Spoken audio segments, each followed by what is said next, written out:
हाय दोस्तों, मेरा नाम है ऋषभ गोयल और अब मैं डीए की प्लेलिस्ट में नेक्स्ट टॉपिक स्टार्ट करूंगा, sets and disjoint sets and union. ये आईपीयू की सिलेबस में हमारा नेक्स्ट टॉपिक है sets and disjoint sets and union. इस टॉपिक से आईपीयू में हमेशा 2 पॉइंटर से ज़्यादा कभी कोई क्वेश्चन नहीं पूछा गया है। अब मैं इस टॉपिक को स्टार्ट करूंगा।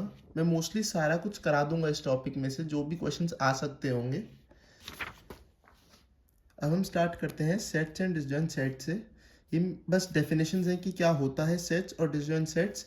ये हम पहले भी हमारे 11th-12th में पढ़ चुके हैं कि सेट्स और डिसजॉइंट सेट्स होते क्या हैं। Sets is a collection of distinct well defined objects forming a group. Sets क्या होता है? Collection of different objects. किसी भी सिमिलर टाइप ऑफ ऑब्जेक्ट्स के कलेक्शन को हम सेट्स कहते हैं। ये सब बेसिक डेफिनेशंस हैं, हम 11th-12th में पढ़ चुके हैं, आपको सबको पता होगी। Disjoint sets, the sets are said to be disjoint sets if they have no elements in common। ऐसे दो सेट्स जिसमें कोई भी दो एलिमेंट कॉमन ना हो, मतलब कोई भी एलिमेंट दोनों सेट्स में कॉमन नहीं होना चाहिए, उसे हम कैसे सेट कहेंगे? डिसजॉइंट सेट कहेंगे। हम वेन डायग्राम से समझ लेते हैं डिसजॉइंट सेट क्या होता है। जैसे हमारे पास 3 सेट है ए, बी और सी। ए और बी के बीच में कुछ कॉमन है, हम देख सकते हैं कुछ इंटरसेक्शन पॉइंट है, हमको नहीं पता कितना है पर कुछ है। पर सी बिल्कुल अलग है ए से और बी से। उन ए और बी के बीच में सी के साथ कोई कॉमन थिंग नहीं है, तो हम कह सकते हैं ए और सी का इंटरसेक्शन क्या है? फाई, दैट इज नल, कुछ भी नहीं है। सिमिलरली बी और सी के बीच में भी इंटरसेक्शन क्या है? फाई है। तो ये हमारा क्या है? डिसजॉइंट सेट्स हैं। ए और सी हमारा डिसजॉइंट है, बी और सी हमारा डिसजॉइंट है, लेकिन ए और बी डिसजॉइंट नहीं है। ठीक है, डिसजॉइंट सेट की यही कंडीशन होती है कि उन दोनों सेट का इंटरसेक्शन हमेशा क्या होता है? फाई होता है। अब हम देखेंगे कि हमारा एल्गोरिथम्स में डिसजॉइंट सेट्स और सेट्स किस तरीके से यूज होते हैं। पहले हम देखते हैं ऑपरेशंस हमारे क्या क्या यूज होते हैं सेट्स में। अब हमारे पास दो ऑपरेशंस यूज होते हैं सेट्स में। Operations to be used are find and union. दोनों का नाम से समझ में आ रहा है हमारा क्या ऑपरेशन परफॉर्म करना है। फाइंड का मतलब होता है कुछ भी चीज़ फाइंड करना, और यूनियन हमने पहले पढ़ रखा है कि यूनियन क्या होता है। मैं आपको बता देता हूँ एग्जांपल से। जैसे हमारे पास दो सेट्स हैं, एक सेट में एलिमेंट है 1, 2 और हमारे पास एक दूसरा सेट है S2 जिसमें एलिमेंट्स है 3, 4। तो अगर हम इन दोनों सेट्स में यूनियन परफॉर्म करें, S1 यूनियन S2, तो यूनियन होता है इन दोनों सेट्स को जोड़ देना। S1 यूनियन S2 का मतलब है दोनों सेट्स को जोड़ देना। 1, 2, 3, 4 दोनों सेट्स के एलिमेंट्स को हमने जोड़ दिया, इसे हम यूनियन परफॉर्म करना कहते हैं। सबसे पहले हम पढ़ेंगे सिंपल यूनियन के बारे में। सिंपल यूनियन क्या है? Combining element simply. जैसे हमने अभी एलिमेंट्स कंबाइन करे थे वैसे ही उसे हम सिंपल यूनियन कहते हैं। इस केस में हम इसे ट्री की फॉर्म में रिप्रेजेंट करते हैं। It is represented by a tree and any one element is taken as a root element. हम किसी भी एक एलिमेंट को रूट एलिमेंट ले लेते हैं। ये स्टेप्स हैं हम कैसे परफॉर्म करते हैं सिंपल यूनियन। ये आपको एग्जांपल से अच्छी तरह समझ में आएंगे। मैं पहले स्टेप्स पढ़ लेता हूँ। Consider all elements as separate node. हमारे पास जैसे एक एग्जांपल दे रखा है, एक सेट दे रखा है a इज इक्वल्स टू 1, 2, 3, 4, 5, 6। मान लें हमें एक एग्जांपल दे रखा है सेट a, तो फिर हमें इसके हर एलिमेंट्स को एक सेपरेट नोड या ट्री की तरह यूज करना है। हम हर एलिमेंट को एक सेपरेट ट्री की तरह यूज करेंगे। Consider p of i for each node. इधर p ऑफ i क्या है? p ऑफ i मतलब है पेरेंट ऑफ नोड i। मैं लिख देता हूं इधर, p of i is parent of node i। मतलब पेरेंट एलिमेंट किसी नोड i का। वो आगे समझ में आ जाएगा आपको p ऑफ i क्या है। Root node takes p of i is equals to -1। हमारे पास जो भी रूट नोड होगी उसका हम p ऑफ i क्या लेंगे? -1 लेंगे। रूट नोड मतलब जो भी हमारा पेरेंट नोड है। After each union update p of i। Her union perform करने के बाद हमें p ऑफ i को अपडेट करना होगा। ये एक सिंपल सा एल्गोरिथम है p ऑफ i का, कि सिंपल यूनियन i, j दो एलिमेंट्स के अगर यूनियन करने हैं तो p of j is equals to i कर देंगे और उसका यूनियन परफॉर्म हो जाएगा। हमारे पास एक सिंपल लूप है तो इसका टाइम कॉम्प्लेक्सिटी क्या होगी, अगर हमारे पास n एलिमेंट्स है तो फिर टाइम कॉम्प्लेक्सिटी क्या होगी इसकी, order of n, time complexity will be order of n। अब हम इस एग्जांपल को देखते हैं कि इस एग्जांपल में यूनियन कैसे परफॉर्म होगा। जैसे हमने हर एलिमेंट को, हमारे पास 6 एलिमेंट्स थे, हमने हर एलिमेंट को एक डिफरेंट नोड ले लिया, डिफरेंट ट्री ले लिया। अब हम इसमें यूनियन परफॉर्म करेंगे। जैसे हमने पहले दो दो एलिमेंट्स को इकट्ठे लिया और उनमें यूनियन परफॉर्म किया। जैसे हमने सबसे पहले 1 और 2 को लिया, तो अब हमने 1 को पेरेंट बना दिया और 2 को उसका चाइल्ड नोड बना दिया। हम कैसे भी यूज़ कर सकते थे, इसको उल्टा भी कर सकते थे, जस्ट फॉर एग्जांपल हमने ये ले लिया। अब हमने इन दोनों का यूनियन परफॉर्म करा है, अब इन दोनों का यूनियन परफॉर्म करेंगे 3 and 4, सिमिलरली 5 and 6। अब इसके साथ साथ हम एक P of I की भी टेबल बनाते चलेंगे। हमारे पास I क्या है, I हमारे नोड्स हैं, तो हमारे नोड्स हैं 1 से 6 तक, 1 2 3 4 5 6, ये हमारे 6 नोड्स हैं। ये हमारे P of I के 6 नोड्स हैं। अब हम इसका P of I लिखेंगे पहला यूनियन परफॉर्म करने के बाद। हमें लिखा है after each union update P of I। अब हमने यहाँ पर पहला यूनियन परफॉर्म करा है तो हम P of I को अपडेट करेंगे। अब देखेंगे हमारा 1 क्या है, यहाँ पर 1 हमारा यहाँ पर पेरेंट नोड है। पेरेंट नोड का हमने क्या देखा है, for root node take P of I is equals to -1, तो P of I हमारा इसका क्या हो जाएगा, -1 हो जाएगा। 2 के लिए देखेंगे हम। अब देखिए हमारा 2 क्या है, चाइल्ड है 1 का, तो इसका मतलब 2 का पेरेंट नोड कौन है, पेरेंट ऑफ I इधर क्या है 2, पेरेंट ऑफ 2, पेरेंट ऑफ 2 कौन है 1, तो हम इधर क्या लिखेंगे 1।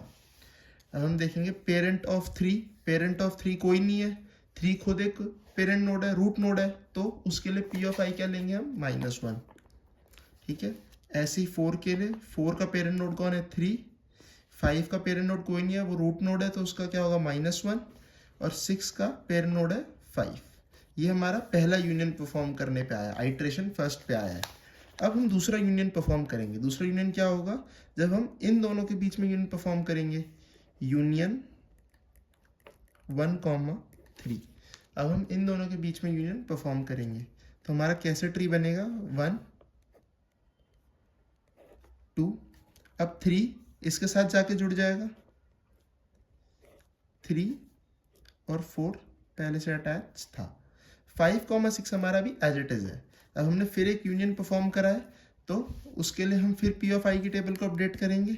P of I की टेबल को हम दोबारा अपडेट कर लेते हैं इधर। P of I अब हमारा नया आ जाएगा। अब P of I हमारा क्या आएगा, अब हम देखते हैं P of 1 अभी भी हमारा रूट नोड है, उसका कोई भी पेरेंट नहीं है, तो इसका मतलब उसका क्या आएगा, -1। पेरेंट ऑफ 2, पेरेंट ऑफ 2 अभी भी हमारा 1 ही है। पेरेंट ऑफ 3, पेरेंट ऑफ 3 हम देखेंगे चेंज हो गया, हमारा पेरेंट ऑफ 3 क्या हो गया, 1 हो गया, तो उसकी जगह हम क्या लिख देंगे 1। पेरेंट ऑफ 4, पेरेंट ऑफ 4 है हमारा 3।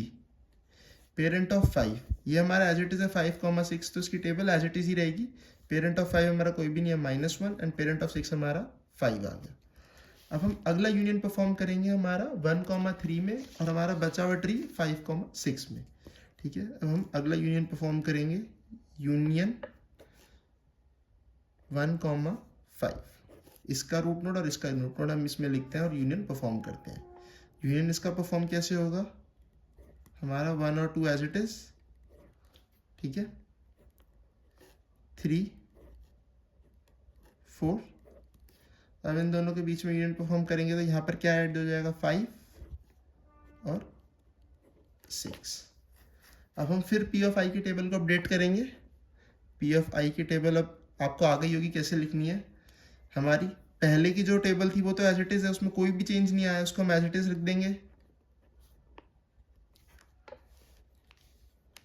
अब जो हमारा 5 और 6 है उसमें चेंज आया हमारा। 5 का पेरेंट कौन हो गया 1, और 6 का पेरेंट कौन था 5। ठीक है, अब ये हमारी last updated P of I की वैल्यूज है, दैट इज पेरेंट नोड की वैल्यूज है। ये हमारा है सिंपल यूनियन परफॉर्म करने का एग्जांपल। ठीक है, एल्गोरिथम देख लिया है हमने, सिंपल सा एक एल्गोरिथम है, अब हम अगला देखेंगे हमारा फाइंड हम कैसे यूज करते हैं, फाइंड ऑपरेशन को हम कैसे परफॉर्म करते हैं। तो नेक्स्ट हम स्टार्ट करेंगे फाइंड एल्गोरिथम। फाइंड एल्गोरिथम या find operation. Find operation is use for searching an element. Find के नाम से समझ में आ रहा है कि हमें कुछ एलिमेंट ढूंढना है। It returns root node if element is available. इस लाइन का मतलब ये है कि अगर हम कोई एलिमेंट ढूंढ रहे हैं, कोई एलिमेंट को हम फाइंड कर रहे हैं और वो हमें मिल जाता है, तो हम उसका रूट नोड को रिटर्न करते हैं, मतलब हम उसका आंसर देते हैं उसका रूट नोड। ये उसका एल्गोरिथम है और उसी time complexity order of n square होती है। ये एल्गोरिथम मैं आपको समझाऊंगा एक एग्जांपल के बाद, उसी के बाद आपको समझ में आएगा कि एल्गोरिथम कैसे वर्क कर रहा है। ठीक है, ये हमारे पास एग्जांपल है जो हमने यूनियन में देखा था, जो हमारी वैल्यू आई थी, इसमें हमारे पास पी ऑफ आई की वैल्यू ये आई थी।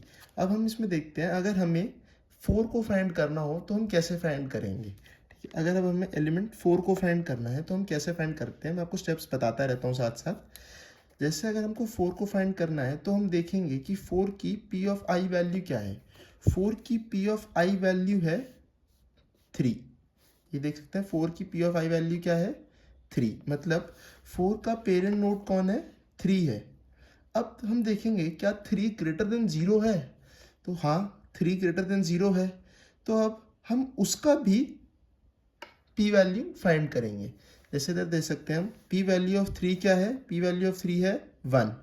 तो 1, फिर हम चेक करेंगे क्या पी ऑफ 1, क्या पी ऑफ 3 जो कि हमारी 1 आई है वो ग्रेटर देन 0 है, हाँ वो भी ग्रेटर देन 0 है। तो इसका मतलब हम फिर अब पी ऑफ 1 चेक करेंगे। पी ऑफ 1 हम चेक करेंगे वो क्या है -1। अब हमारा जो पी ऑफ 1 आया है वो ग्रेटर देन 0 नहीं है, तो इसका मतलब वही हमारा आंसर है। अब हम देख सकते हैं हमें जैसे 4 को फाइंड करना था, इधर लिखा था it returns root node if element is available. Root node हमें ये रिटर्न करता है रूट नोड, ना कि पेरेंट नोड। जैसे अब हमारे पास इधर 4 था, हमको 4 को फाइंड करना था, तो 4 का रूट नोड कौन होगा, 4 का रूट नोड तो 1 ही होगा। 4 का पेरेंट नोड तो 3 है, लेकिन उसका रूट नोड क्या है कि 4 का पेरेंट 3, 3 का पेरेंट 1, लास्ट नोड क्या है उसकी 1, that is its root node. हमारा 1 आंसर होगा। और उसके स्टेप्स क्या है वो मैंने आपको बताया कि हम पहले जो एलिमेंट फाइंड करना है उसकी पी वैल्यू निकालते हैं। जैसे हमने पी वैल्यू ऑफ 4 निकाल ली, वो क्या है हमारी 3, जो कि 0 से बड़ी थी। इसका मतलब वो अगर 0 से बड़ी है तो हम उसकी भी पी वैल्यू निकालेंगे। अब हम निकालेंगे P value of 3, parent value of 3। Parent value of 3 क्या आएगी 1 आएगी। पेरेंट वैल्यू ऑफ 3 आप देख सकते हैं 1 है, जो कि फिर ग्रेटर देन 0 है। अगर वो फिर ग्रेटर देन 0 है तो हम क्या निकालेंगे P value of 1। P value of 1 क्या होगी हमारी -1, जो कि हमारी ग्रेटर देन 0 नहीं है। तो इसका मतलब हमारा आंसर क्या है 1। इसका मतलब हमें 4 मिल चुका है और उसकी रूट वैल्यू क्या हमारे पास रिटर्न होगी 1। अब हम इसका एल्गोरिथम तो समझते हैं। जैसे अगर हमने 4 फाइंड करा है तो हम इधर डालेंगे फाइंड 4। आई की वैल्यू हमारी क्या हो जाएगी 4 हो जाएगी। फिर while P of 4 is greater than 0। P of 4 क्या है हमारा 3, ठीक है। P ऑफ 4 हमारा क्या आ गया, P ऑफ 4 3 है, that is greater than equal to 0। ये कंडीशन ट्रू हो गई तो हमारा लूप में चला जाएगा। अब हमें क्या करना है, i की वैल्यू को अपडेट कर देंगे। हम i की वैल्यू को क्या कर देंगे P ऑफ i के इक्वल कर देंगे। P ऑफ i हमारा क्या आया है 3 आया है, तो i की वैल्यू को हम 3 कर देंगे और हम फिर वापस लूप में चले जाएंगे। दोबारा चेक करेंगे क्या P of i is greater than equal to 0। अब हमारा i क्या हो चुका है 3। अब हम चेक करेंगे P of 3 is greater than equal to 0। P of 3 क्या है हमारा 1, तो ये ग्रेटर देन इक्वल टू 0 है। इसका मतलब हम फिर i की वैल्यू को अपडेट कर देंगे और उसे क्या कर देंगे P ऑफ i के बराबर। P ऑफ i हमारा क्या है 1। अब हम फिर लूप में जाएंगे, फिर चेक करेंगे। अब हमारे पास क्या आ गया i वैल्यू 1। P ऑफ 1 हमारा क्या होगा -1, ठीक है, जो कि ग्रेटर देन इक्वल टू 0 नहीं है। ये हमारा नहीं है, इसका मतलब हम लूप में नहीं जा सकते, हम लूप के बाहर आ जाएंगे और हमारी वैल्यू रिटर्न कर देंगे i। अब हमारे पास एंड में हमारा i क्या था 1, इसका मतलब हम क्या रिटर्न कर देंगे 1। हमारा आंसर क्या होगा 1। इस तरीके से हम फाइंड ऑपरेशंस को सॉल्व करते हैं। अब हम अगला स्टार्ट करेंगे वेटेड यूनियन से। वेटेड यूनियन होता क्या है, union of sets are based on some weights. हम जो यूनियन करते हैं वो हमारे किसी वेट के डिपेंड होता है। आगे हम समझेंगे कैसे। Consider all elements as separate nodes और ट्रीज। ये कुछ कंडीशंस हमारी प्रीवियस वाली सेम है जो हमारी सिंपल यूनियन में थी। Consider P of I for each node and update after each union. P of I हमें हर नोड के बाद हर नोड के लिए पी ऑफ आई कंसिडर करना है और हर यूनियन के बाद उसे अपडेट करना है।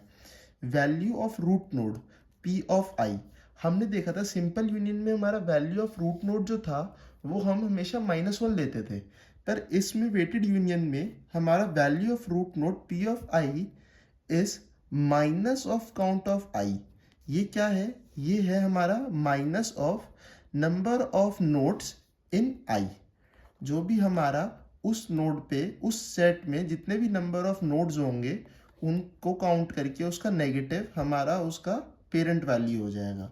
जैसे इसमें एक हमारे पास कंडीशन होती है, अगर हमारे पास दो सेट है S1 और S2, तो हम इसमें यूनियन कैसे परफॉर्म करते हैं? हम इसमें दो जो रूट नोड है उनको कंबाइन कैसे करते हैं? हमें पता कैसे चलेगा कि कौन से को हमें पेरेंट बनाना है और कौन से को हमें सब ट्री बनाना है? तो उसके लिए इसमें कंडीशन होती है कि हम दोनों सेट्स के नंबर ऑफ नोड्स को काउंट करेंगे और फिर जिसका भी जो नंबर ऑफ नोड्स है वो ज़्यादा होगा वो हमारा पेरेंट नोड बनेगा। जैसे अगर हमारा नंबर ऑफ नोड्स S1 में कम है और S2 के ज़्यादा है तो S2 हमारा पेरेंट बनेगा और S1 उसका क्या बनेगा? सब ट्री बनेगा। और अगर S2 के ज़्यादा है, S2 के कम है और S1 के ज़्यादा है तो S1 हमारा क्या बनेगा? पेरेंट बनेगा और S2 हमारा क्या बनेगा? सब ट्री बनेगा।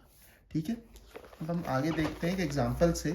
जैसे हमारे पास दो एग्जांपल हैं, ये हमारे को हम मान लेते हैं, एक हमारा सेट है S1 और ये हमारा सेट है S2। इसे हम S1 मान लेते हैं और इसे हम S2 मान लेते हैं। अब इन दोनों के हमारी आई वैल्यू क्या रहेगी जो हमने पहले देखी थी? 1 2 3 4 5 6। अब इसके लिए हम P ऑफ आई लिखते हैं। P ऑफ आई हम कैसे लिखेंगे? अब इधर हमारा सेट 1 के लिए रूट नोड कौन है? 1 है।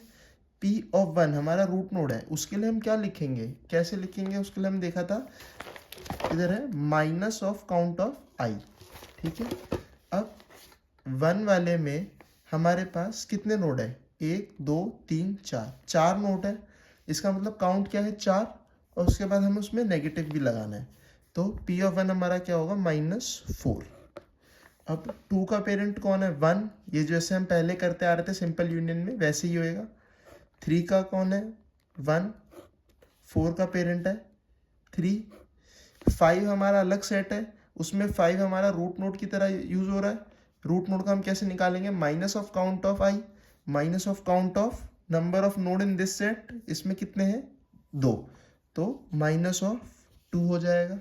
6 का कैसे हो जाएगा? 6 का पेरेंट कौन है? 5। ठीक है, अब हम यूनियन परफॉर्म करेंगे 1,5 में। यूनियन 1,5। अब हमें ये कैसे पता चलेगा कि हमें किसे पेरेंट नोड बनाना है और किसे हमें सब ट्री बनाना है? अब हम 1 वाले सेट में और 5 वाले सेट में हम उसके नोड्स काउंट करेंगे। 1 वाले में कितने हैं हमारे पास? नोड 4। और 5 वाले में कितने हैं हमारे पास? नोड 2। तो S1 में नोड ज़्यादा है S2 से, तो जिसमें नोड ज़्यादा होंगे वो हमारा क्या बनेगा? पेरेंट ट्री बनेगा। तो इसका मतलब S1 हमारा पेरेंट ट्री बनेगा और S2 हमारा सब ग्राफ बनेगा। इसको हम कैसे कंबाइन करेंगे? 1 2 3 4, और अब हम इसे एज अ सब ग्राफ इसमें ज्वाइन कर देंगे और 1 हमारा पेरेंट हो जाएगा। 5 एंड 6। ठीक है, अब हम इसकी P ऑफ आई वैल्यू लिखते हैं। P ऑफ आई वैल्यू कैसे लिखेंगे इसकी? अब हमारे पास 1 के लिए लिखते हैं। पहले 1 के लिए हम क्या करते हैं? नंबर ऑफ नोट्स काउंट करते हैं। अब हमारे नोट्स बढ़ गए। अब हमारे नोट्स कितने हो गए? 1 2 3 4 5 6 नोट्स हो गए। तो काउंट 6 हो गया और P ऑफ आई वैल्यू हो गई minus of count, that is minus of 6। फिर हम आगे की वैल्यूज देख लेते हैं। P ऑफ 2 हमारा एज इट इज वही है 1। P ऑफ 3 भी 1 है। P ऑफ 4 है हमारा 3। P ऑफ 5, अब हमारा P ऑफ 5 क्या हो गया? 1 हो गया, क्योंकि उसका पेरियड अब कौन हो गया? 1 हो गया। P ऑफ 6 हमारा 5 ही है। अभी हमारी नई P ऑफ आई वैल्यूज हो गई, नई P ऑफ आई वैल्यूज हमारी अपडेट हो गई। ठीक है, अब हम इसका एल्गोरिथम देख लेते हैं। एल्गोरिथम हम देखते हैं कि weighted union I comma J, यहाँ पर आई और जे हमारे क्या है, डिसजॉइंट सेट्स हैं। P of I is equals to minus में count of I, P of J is equals to minus count of J, sum is equals to P of I plus P of J, and if p of I is greater than p of j, p of I is equals to minus j and p of j is equals to sum, else p of j is equals to minus I and p of I is equals to sum। ऐसे आपको समझ में नहीं आया होगा, मैं एक इसी एग्जांपल के थ्रू आपको इस एल्गोरिथम को समझाता हूँ। जैसे हमने इधर I और J हमारा क्या था, जो हमने ये सेट्स लिए थे, ये दो हमने सेट्स लिए थे। अब पहले हम देखते हैं p of I is equals to minus count of I। इधर हमारा P of I minus count of I है, हमारा स्टार्टिंग में पी ऑफ आई क्या था, ये था, तो फिर इसमें काउंट क्या था हमारा, 4 था, तो पी ऑफ आई हमारा इनिशियली क्या हो जाएगा, 4 हो जाएगा। P of I is equals to -4। P of J हमारा दूसरा सेट है, उसमें हमारे पास 2 एलिमेंट्स है तो उसका काउंट हो गया 2, तो इसमें पी ऑफ जे की वैल्यू हमारी क्या हो गई होगी, -2। ठीक है, सम निकाल लेंगे, sum is equal to P of I plus P of J, sum हमारा क्या आ जाएगा, -4 प्लस -2 दैट इज -6। ठीक है, उसके बाद if P of I is greater than P of J, अब हमें पी ऑफ आई और पी ऑफ जे के बीच में रिलेशन देखना है। अब हम देख सकते हैं हमारा पी ऑफ आई हमारा -4 है और पी ऑफ जे -2 है। हम जानते हैं -2 बड़ा होता है -4 से, इसका मतलब इधर हमारे पास क्या है, P of J greater than P of I. ये कंडीशन कहाँ पर है हमारी, ये तो दूसरी कंडीशन है, इसका मतलब ये हमारी एल्स में आएगी। अब हमारे पास ये एल्स में कंडीशन आ रही है, तो हम क्या करेंगे, हम पी ऑफ जे को अपडेट कर देंगे हमारे -i में, और पी ऑफ आई को हम क्या कर देंगे, सम में अपडेट कर देंगे। इसका मतलब पी ऑफ आई तो हमारा क्या हो जाएगा, -6। हम यहाँ से देख सकते हैं पी ऑफ आई हमारा पहले -4 था, 1 वाला, आई हमारा 1 वाला था ना, और जे हमारा 5 वाला था। पहले हमारा पी ऑफ आई जो है वो हमने -4 से -6 में कन्वर्ट हो गया, -4 से -6 में कन्वर्ट हो गया, जो कि हमारा सम आया था उसमें कन्वर्ट कर दिया हमने। हमारा जो पी ऑफ आई था वो -6 हो गया, और फिर अब हम पी ऑफ जे देखेंगे, पी ऑफ जे हमारा क्या हो रहा है, +i। आई हमारा क्या था, 1 था, आई हमारा 1 था और जे 5 था।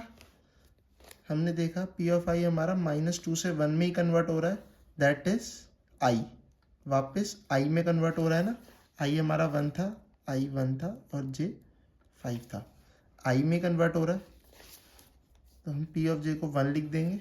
ठीक है, इससे हमारा एल्गोरिथम के हिसाब से भी सॉल्व हो गया। अब हम अगला देखेंगे हमारा कोलैप्स फाइंड। अब हम देखते हैं कोलैप्सिंग फाइंड। कोलैप्सिंग फाइंड हमारा है तो एक फाइंड ऑपरेशन ही, find operation if the element is available it returns the root node. Find operation में क्या होता है हमारा, वो रूट नोड को ही रिटर्न करता है, और रूट नोड को हम क्या कहते हैं, सेट रिप्रेजेंटेटिव भी कहते हैं। सेट रिप्रेजेंटेटिव क्या होता है, रूट नोड ही होता है। In collapsing find, once we perform a find operation, in next time we don't need to find the element again but traversing the whole path. Collapsing find में क्या होता है कि हम अगर एक बार फाइंड ऑपरेशन करके जो भी उसकी वैल्यू रिटर्न करा लेते हैं, तो हम दोबारा फाइंड ऑपरेशन करते वक्त उस पूरे पाथ को ट्रैवर्स नहीं करते, हम सीधा डायरेक्ट आंसर यूज़ कर लेते हैं। जैसे अब हमको इस एग्जांपल में फाइंड ऑन 5 करना है, फाइंड ऑन 5 करेंगे तो हमें पता है कि वो हम क्या रिटर्न करेगा, रूट वैल्यू रिटर्न करेगा। रूट वैल्यू क्या है, 1। हमें फाइंड करने के लिए कितने मूव्स करने पड़ेंगे, पहले 5 to 4, 4 to 3 and then 3 to 1, that is 1, 2 and 3। 3 moves करने पड़ेंगे, एक बार में हमें 3 मूव्स करने पड़ेंगे फॉर 1 फाइंड। अब अगर हमें 5 को 10 टाइम्स फाइंड करने लग गए, अगर हम इसको 10 फाइंड करने लग गए, 10 टाइम्स फाइंड करने लग गए, 10 टाइम्स फाइंड, तो हमारे कितने मूव्स लगेंगे, पहली बारी में 3 मूव्स लगेंगे, फिर दूसरी बारी में फिर 3 मूव्स लगेंगे, दैट इज 3 into 10, 10 बारी में 10 लगेंगे, 30 मूव्स लगेंगे। तो इससे बचने के लिए हम क्या यूज़ करते हैं, कोलैप्सिंग फाइंड यूज़ करते हैं। हम इस ग्राफ को ऐसे कोलैप्स कर देते हैं कि हमें सिर्फ एक ही बार मूव करना पड़े। ठीक है, इसकी कंडीशन होती है if J is a node in path from I to root. अगर हम इस लास्ट वाले एलिमेंट को आई मान ले, या जिस एलिमेंट को हमें फाइंड करना है उसे आई मान ले, तो आई से रूट तक के पाथ के बीच में हम एक नोड ले लेते हैं जे, किसी भी नोड को हम जे मान सकते हैं।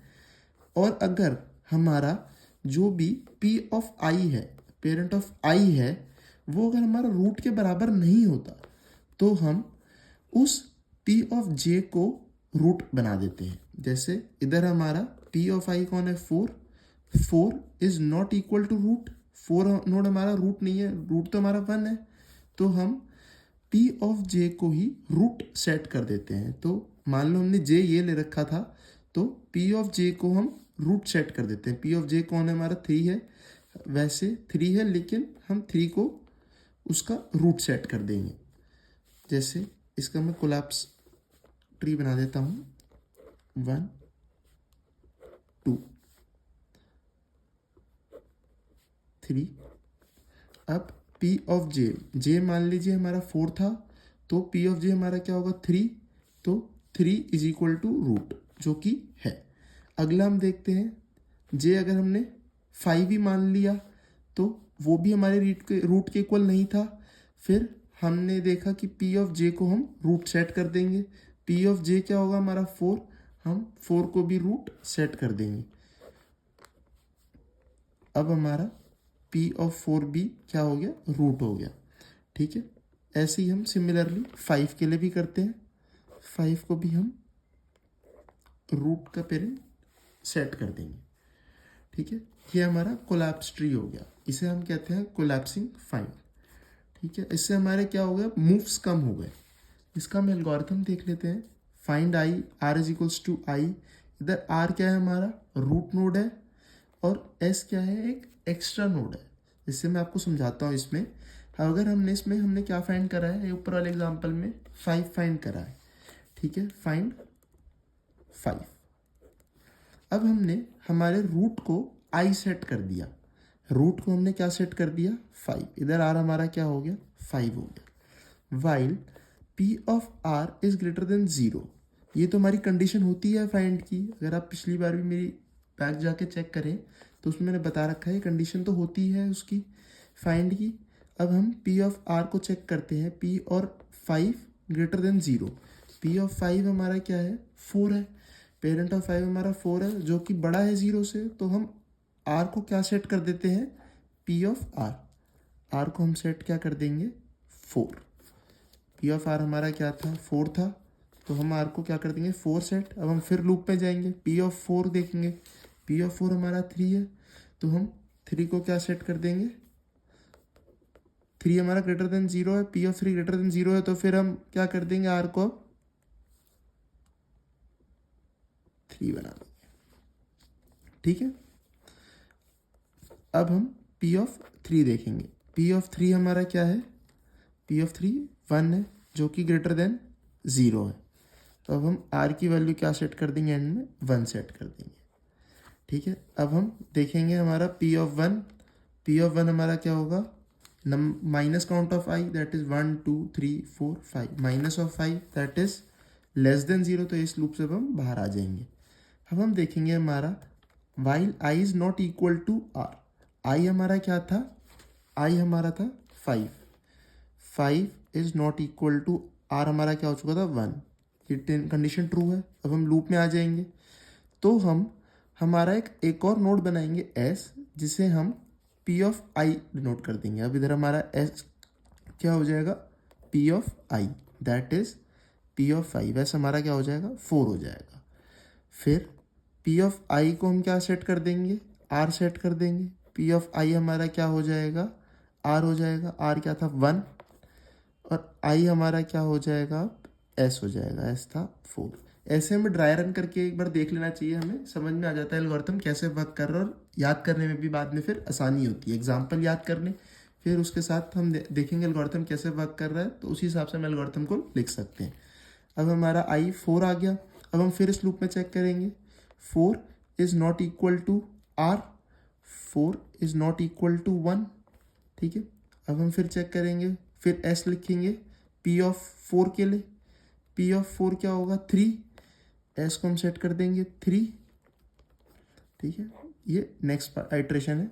फिर उसके बाद पी ऑफ आई क्या होगा हमारा, आर सेट हो जाएगा, आर क्या था हमारा 1, और आई हमारा क्या हो जाएगा एस हो जाएगा, दैट इज 3, ठीक है। ऐसे ही फिर हम करते रहेंगे और एंड में जब हम लूप से बाहर आ जाएंगे तो जो हमारी रूट नोड होगी हम उसे रिटर्न कर देंगे। रूट नोड हमारी आखिरी में हम देखेंगे क्या आएगी, 1 ही आएगी, ठीक है। ये था कोलैप्सिंग फाइंड। बस यही था इस टॉपिक में हमारा sets and disjoint sets comma union. ये अब हमारा टॉपिक कंप्लीट हो चुका है। इससे बाहर कुछ भी नहीं पूछा जाएगा सेमेस्टर एग्जाम्स में।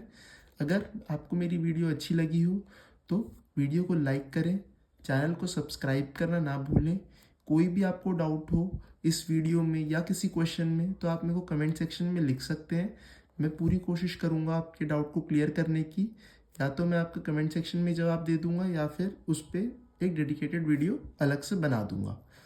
अगर आपको मेरा कंटेंट यूज़फुल लग रहा है तो आप मेरी वीडियोस को अपने फ्रेंड्स के साथ भी शेयर कर सकते हैं ताकि उनकी भी सेमेस्टर एग्ज़ाम्स में हेल्प हो सके। Thank you, bye.